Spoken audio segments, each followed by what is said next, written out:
Brother LeBron says, I'd like to know the details how Bitcoin tends to be haram according to a point of view, despite the fact that cryptocurrency might probably be accepted as a legal tender and a medium of exchange.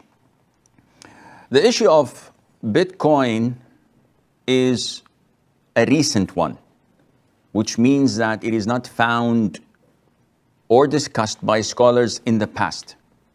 And unfortunately, with such new events evolving, some of them are, to some, crystal clear, and some, to others, may require the collaboration of scholars, economists, and people involved in such issues to deliberate and to come up with a conclusion. Basically speaking, Bitcoin is something that is recent and new. And there are a lot of serious concerns when it comes to dealing with it. Whether it is from the origin, where it came from, whether from the aspect of sustainability and security. It is known that it was founded in 2007, 2008 by someone that is unknown. And they say that his name is Satoshi Nakamoto. And this person later on, who was supposed to be Japanese, the person with that name denied having anything to do with it. Then another person came from Australia or Canada claiming to be the one who founded it. But generally speaking, no one knows where originally it came from. Not only that, when it started, I think it was like 0.1 cent of a dollar. So one Bitcoin was equal to 0.1 cent, something that is negligible. In a couple of years, it jumped to $35. As of today, if I'm not mistaken, one Bitcoin that was 0.1 cent now is equivalent to $11,000 plus. This is ridiculous. What is this?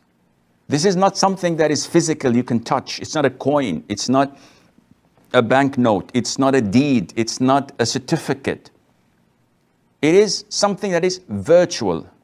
It all is dependent on the peer-to-peer, the blockchain, and the logarithms that govern it, which is known to only a handful of people who control it and who are anonymous, and no one knows who they are.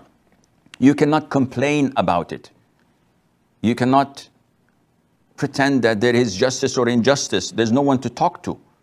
So it is as if you're throwing your money in a vacuum, not knowing whether it will increase or decrease. But most people don't care, because all what they're looking for is quick profit and gain. You remember the pyramid schemes and the networking schemes that have been in the past and still ongoing today, selling you a commodity that costs in the market a single euro. They sell it to you for 200 euros, claiming that there is only 5,000 pieces in the world of it.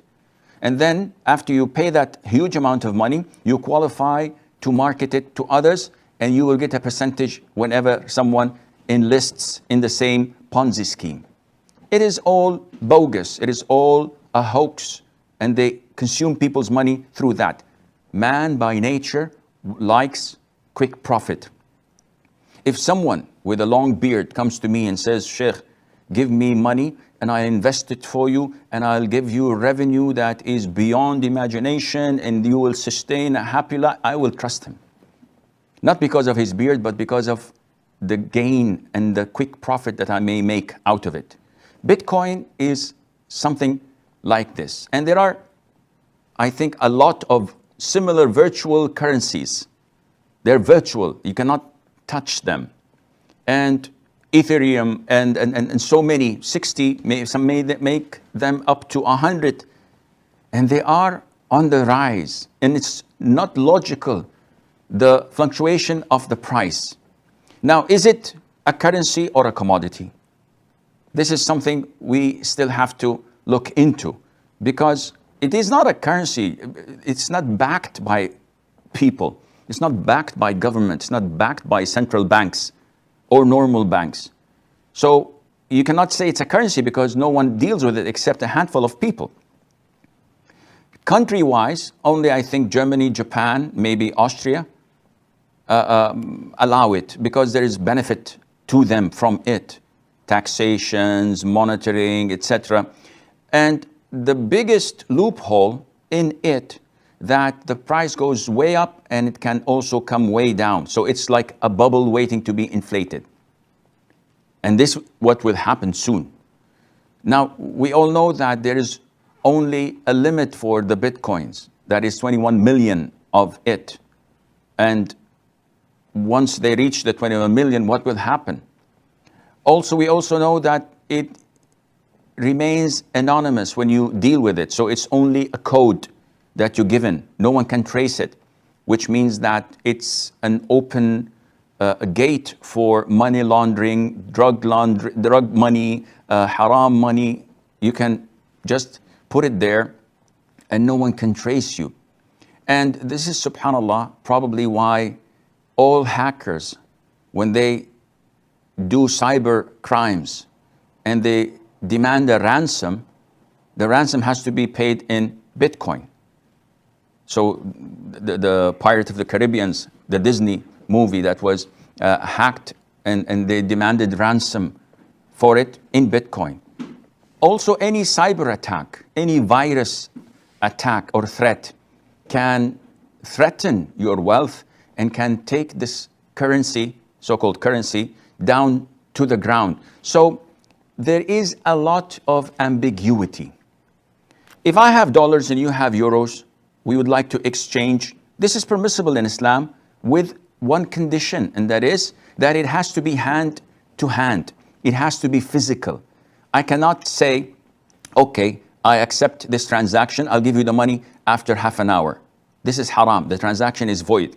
It has to be simultaneous, give and take. In virtual currencies, you don't have this. The transfer is not simultaneous, and you don't have anything physical to hold on to.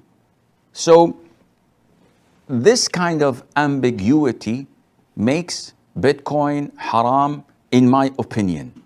And Muslims should not get involved in such dubious transactions simply to make a quick buck, to make a quick profit. This is not an Islamic concept.